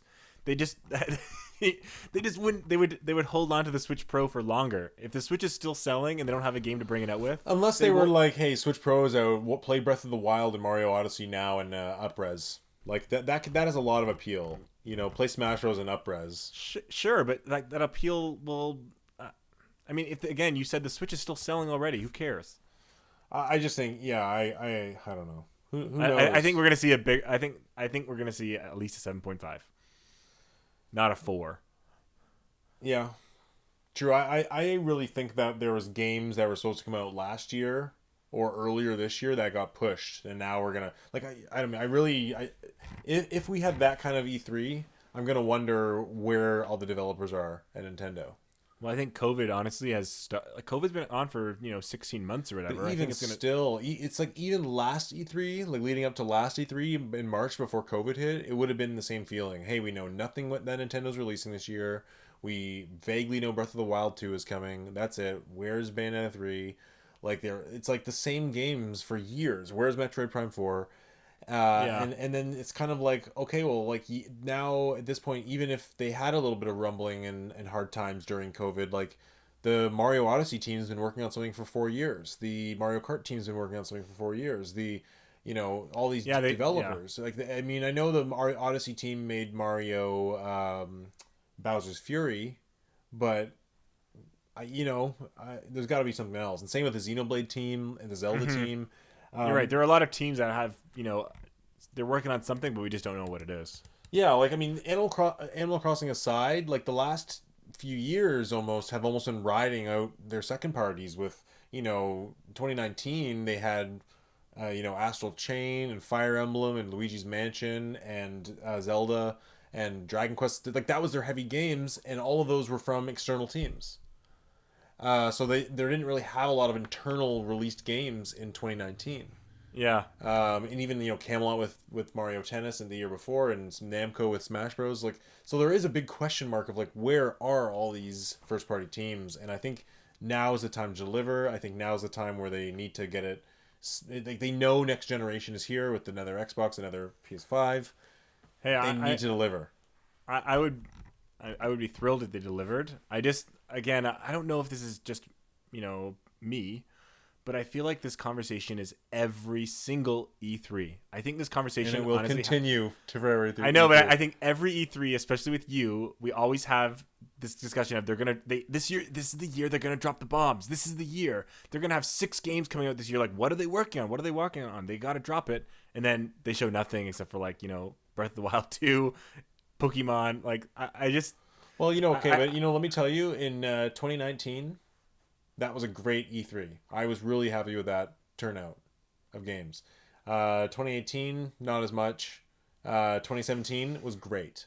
2016 had Breath of the Wild. It was great for me. Like, so it's not like they always have bad E3s. I know the directs have been really dry. I don't think they have bad E3s at all. All I'm saying is I think around E3 you have this idea of they're gonna have a disgusting lineup and they're gonna drop all these games, and I'm like, I think a good E3 is if they showed Breath of the Wild 2 in a lot of detail and said it's coming this year. I think that would be an awesome E3, and that's all I need.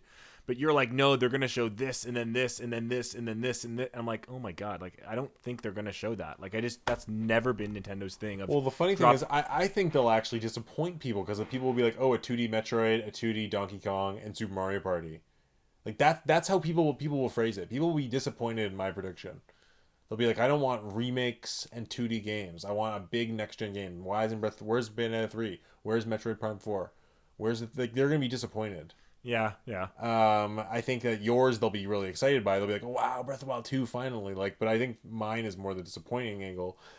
But at the same time, and this is one of my top 3 Nintendo E3 moments, which is my next question. There is those years where things line up, like 2010, one of my favorite Nintendo E3s, where they unveiled Skyward Sword, they had Other M, they had Donkey Kong, they brought Donkey Kong back with Returns, which looked amazing.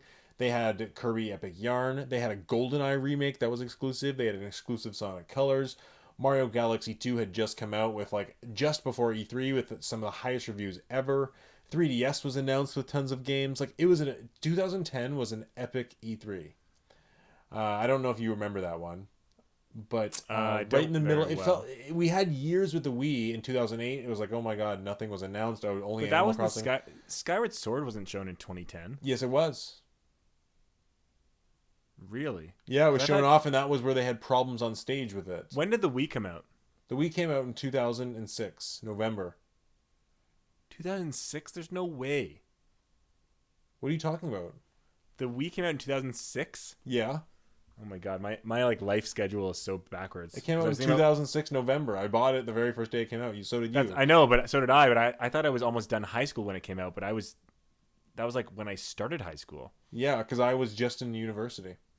Oh, that's so. To me, I was like, oh yeah, in grade 12 is when the Wii came out. But I'm acutely aware of these things, so it's not a surprise. You memorize all these dates. You're right. Yeah. But I just mean like, yeah, it was near the end of the life of the system. Like, we had a great 2007 E3 with Mario Galaxy and things coming out, and 2008 was pretty weak, and everyone's like, where's Nintendo's games? And they had Animal Crossing was their big fall lineup game for 2008. It was really weak. And then 2009, their big fall lineup game was New Super Mario Bros., which was really weak.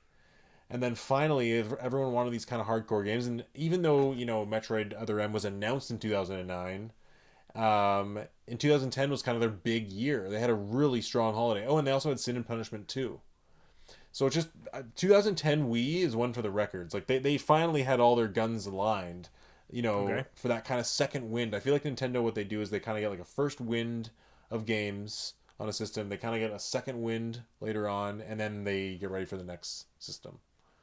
And so you think the second wind is upon our door? I think in a lot of ways, yes, as far as Nintendo's first party developers, because we're living in a time when that second wind for developers takes 4 to 5 years. Yeah. And we're at the 4 to 5 year mark for when Switch came out and when Switch development ended. So, and I don't think 2019, which is a big year for Switch, counts because, like I said, it was a lot of external developers filling in those spaces that year. Mm-hmm. So it's like, as far as first party Nintendo developers go, like, if they're not here this year, then we're waiting till next E3 to know what they're doing, or next year to see what their release game is to be released, then they're gonna have an obscene amount of time working on these games. Do you know what I mean? Yeah.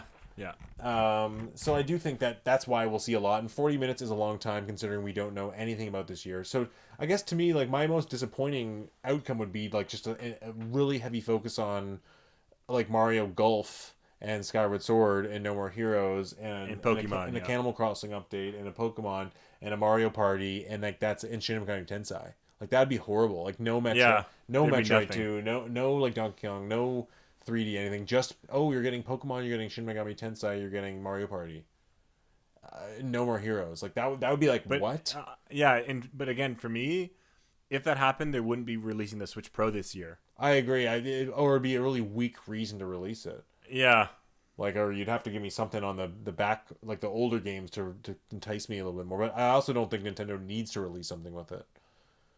They just don't, because it's going to sell out no matter what. So okay, what do you have any fond E3 moments from Nintendo, like your top three? Yeah, I have I actually have three. Okay, what are they? So they're not in order, but the first one is the Twilight Princess reveal Okay, trailer. that's mine too. So you remember that Oh yeah, that was an awesome moment. because you would have been really young, and that was in 2004. Well, I was in like grade 9, grade 8. In Oh, yeah, 2000, grade 8. I remember that because I remember um because the Wii wasn't shown that year, right? the Wii, no, this was 2004. That was originally a GameCube game. Yeah, Nintendo they just actually showed the DS. Um, Okay, so I do remember that, but I just I remember. believe they showed the DS. No, I mean, I I don't. remember. They may not have. Yeah. Anyways, I just remember that being insanely awesome. Yeah, it was hype. And Miyamoto came out with a sword. yeah, People were and I just cheering. remember, and I have fond memories of getting the Wii day one and that game day one, and just sitting in the basement and playing that Yeah. for like 8 hours. I love that game. Another one that I have is when Reggie and Iwata had their like anime fight. Oh, when they were puppets. Yeah, When they or were not. I don't anime. think it was puppets. They're like anime, like doing all these I fighting moves, think and like that was 2010 with the 3DS reveal. I don't remember. I actually don't remember what it was. I just remember that the fight was an awesome moment. And those two people are like when Nintendo a lot better than I do, but I think of like the two leaders of Nintendo that kind of shaped my developing love of Nintendo. It's been those two people. Mm-hmm.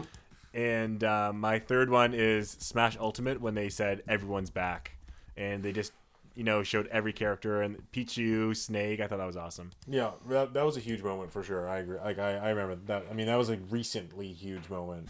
Yeah. I love that. Yeah, I mean, you kind of listed a bunch of mine there with Twilight Princess. I already talked about 2010.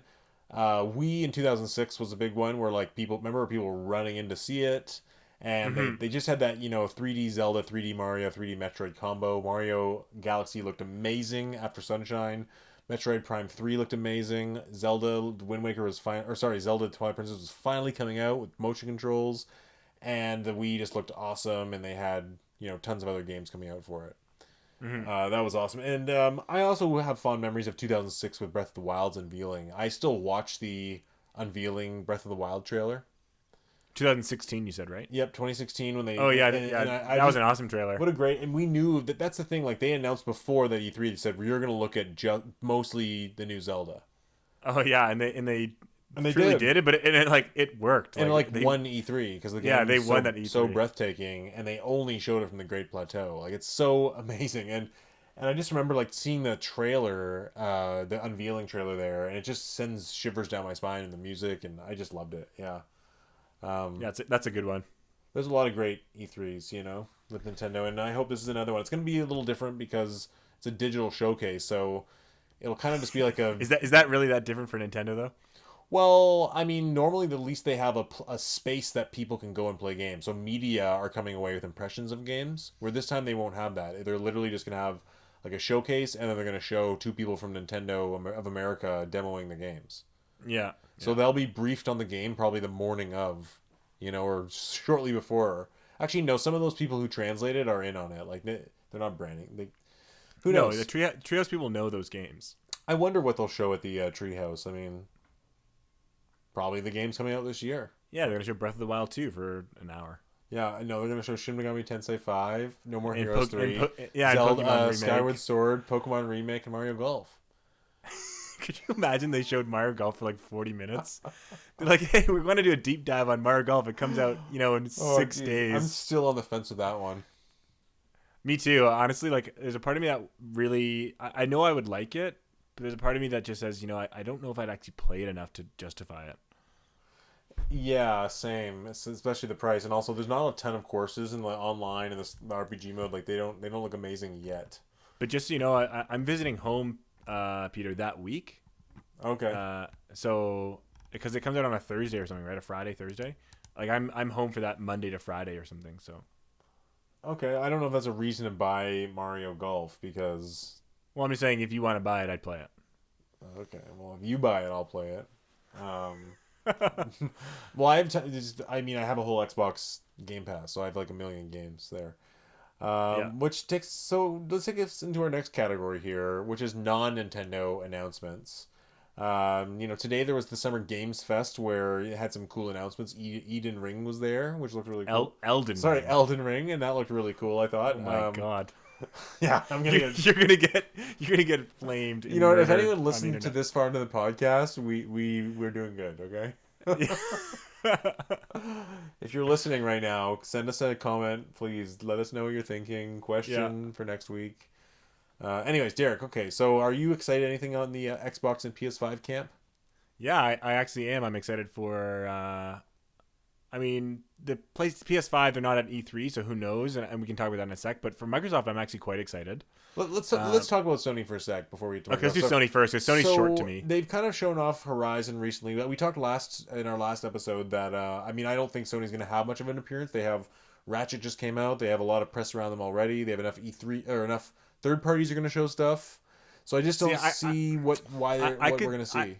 I could see them having a state of play, like a direct kind of thing. But it's not announced. Like E3 is the next week. It would be. I don't mean the week of E3. I just mean because there's a rumor that they're going to have something in June or early July. That's already a rumor. Okay, well, I'm kind of focusing on the E3 stuff here, like. Well, so it's kind of like the Summer Games Fest. The Summer Games Fest is all summer. I mean, I thought so. Can you explain the Summer Games Fest to me? I thought, to me, it was like kind of like, here's 2 months of game announcements coming every week or something. I really don't understand what it is, but I thought today was awesome. So props to Jeff Keighley. But I'm just gonna say my Sony things. Whether you think it's E3 or not, I'm just gonna say what I think there could be. I think Summer Games Fest was just today, by the way. But he keeps saying we have more coming at you. Stay tuned for this week of E3, and then there's gonna be more coming up. Like I don't know. He kept saying, and today's the start. It says the launch or the start of Summer's Games Fest. I think it's just this weekend, but I could be wrong. It could just be this weekend, but I think there might be more than what we've seen. Okay.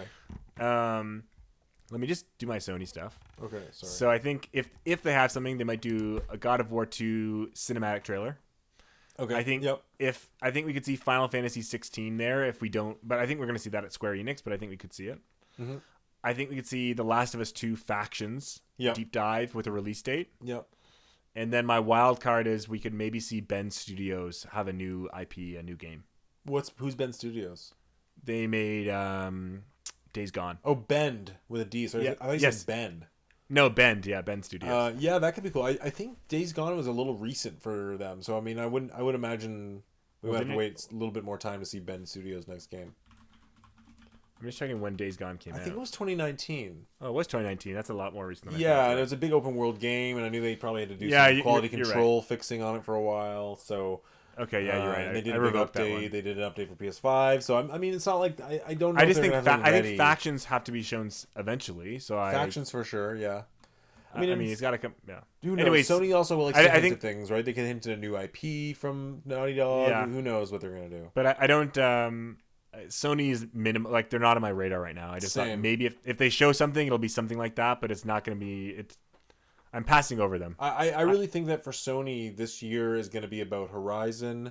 It's gonna be about Gran Turismo 6, and it's gonna be about third parties, and that's We don't even know if Horizon's coming out this year. I thought they confirmed it. Nope, they said it looks like it'll be holiday, but we're not saying a date yet because we don't know if we'll make that target.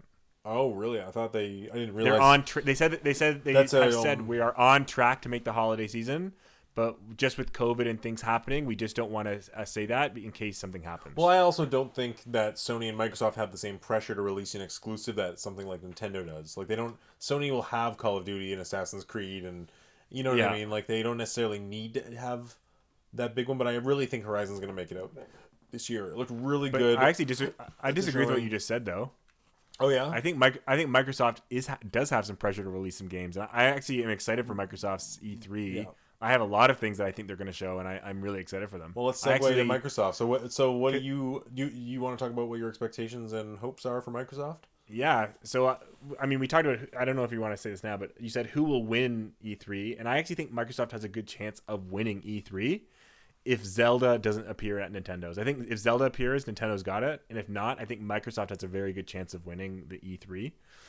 So a few things I think they're going to show. I think they're going to show Halo Infinite. They're going to do a deep dive. They're going to show what they fixed about the campaign, show more of the open world aspects, show the multiplayer. Yep. I think they're going to show Starfield. They're going to have a trailer with a little gameplay. Say it's coming probably either early. I want to say early 2022, but it could be later than that. Mm-hmm. I think they're going to. You might think this is outlandish. I think they're going to show their Indiana Jones game. And I think they're going to show. Is Microsoft publishing that? It's by Machine Works, the guys that make. I think it's Machine Works, Machine Gun. Machine and they're Works owned Studio. by Bethesda now, right?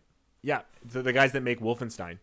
Oh, cool. Okay, that could be really cool. I completely. Yeah. I knew. I've heard about this Indiana Jones game. That's really cool. I'd be really excited about that. Me too. So that's what I mean. I think it'd be a cool game to show, and it's again that's an exclusive game. You got to think about like.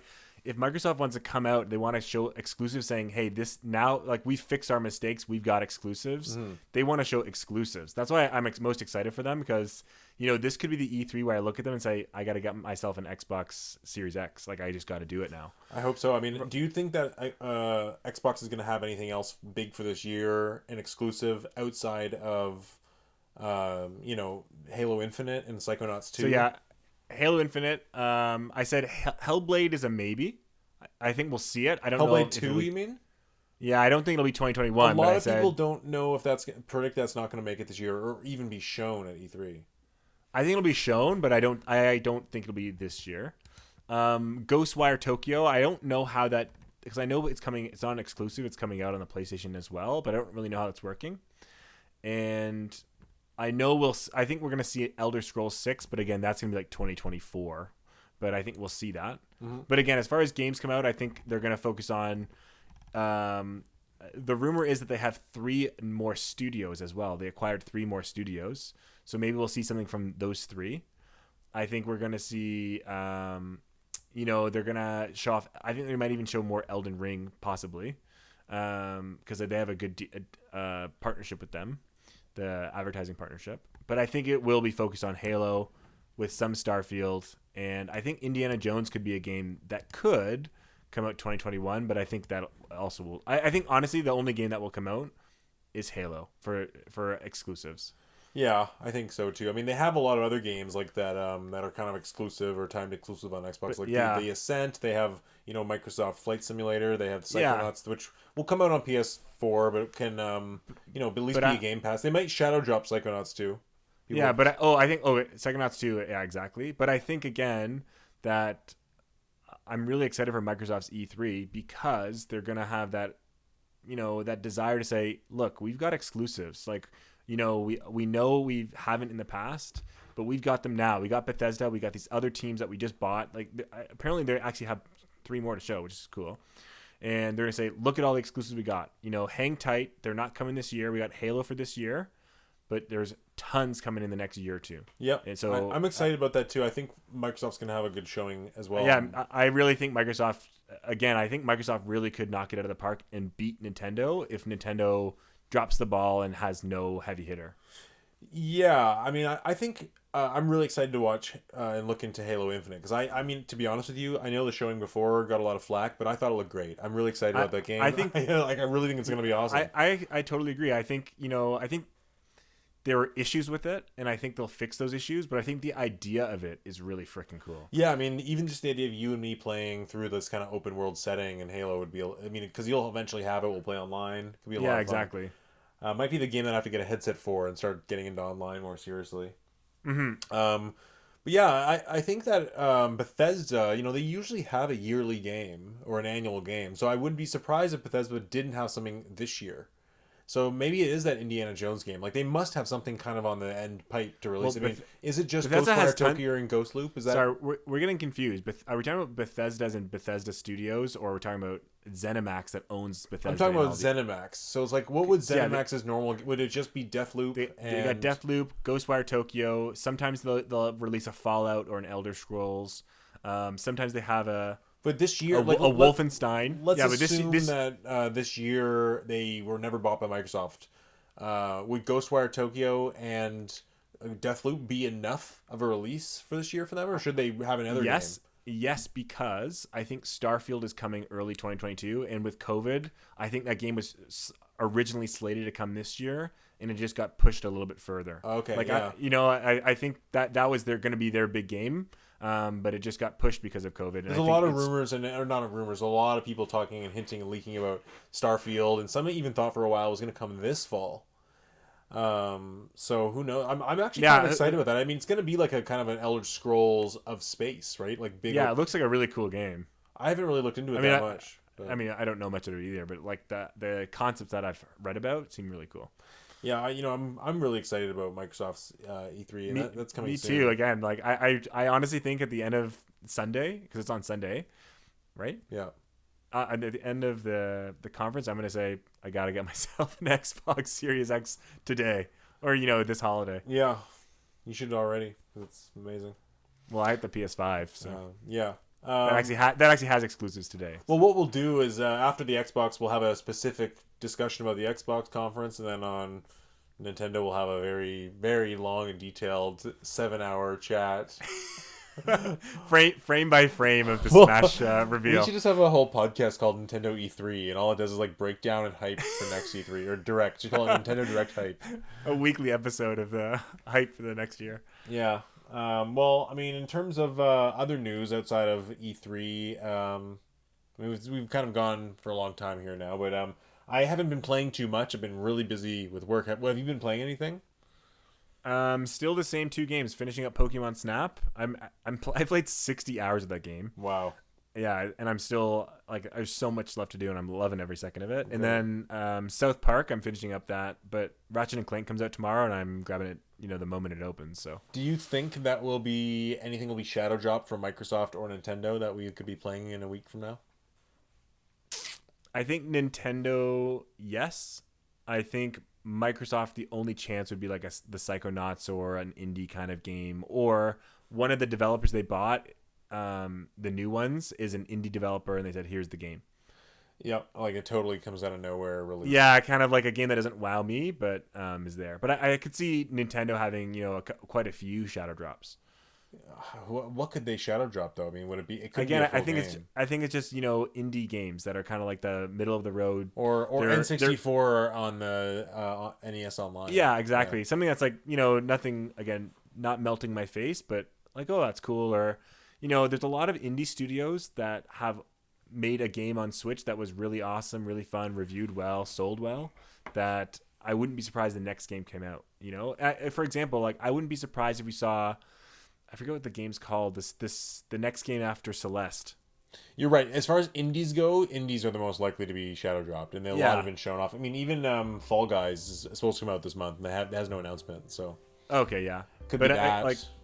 Yeah, I'm. That's one of the things I'm looking forward to most at Nintendo is the indies, like the indie games shown at E3, because they usually show a strong E3 or a strong indies at the E3. So 85% of it's gonna be garbage that I don't care about, but that 15%, another Dead Cells kind of game of high quality, another Hades kind of game of high quality, another not those games example. Usually right after E3, I do end up buying one of the shadow drop games just out of excitement, and they also have a 50% off deal going over E3. Mm-hmm. So I might grab I don't know, I wish I could pre-order Mario Golf for that much money, 50% off. I don't see that happening, but I might be able to pick up like Xenoblade or something that I want to just pick at for half price. Yeah, I might grab some of the older indie games that I haven't bought yet. Like I've never played Hades, and I've Hades is great. A few. Hades is great. I might actually go for a few of the retail games that I'm missing, like Kirby's Crafted World. Kirby's Crafted World? You mean Yoshi? Sorry, yes, Yoshi's Crafted World. Yeah, it's a pretty fun game. Or Kirby. I never got Kirby Star Allies for Switch. So those are all half off. Who knows? Mm-hmm. Okay, well, I think that kind of concludes our chat this week, unless there's anything else you want to talk about. No, I think we exhausted those predictions pretty good. Yeah, absolutely. If any of our listeners are out there, stay tuned, because we're going to have a lot of reactions and feedback for the E3 over the next week, and then we'll be speculating on it for months and months at end. So we'll never go away. Can't get away from us. Yeah. Okay, Derek. Well, that's thanks for chatting. Yeah, have a good one. This is Derek signing off. All right, this is Peter signing off.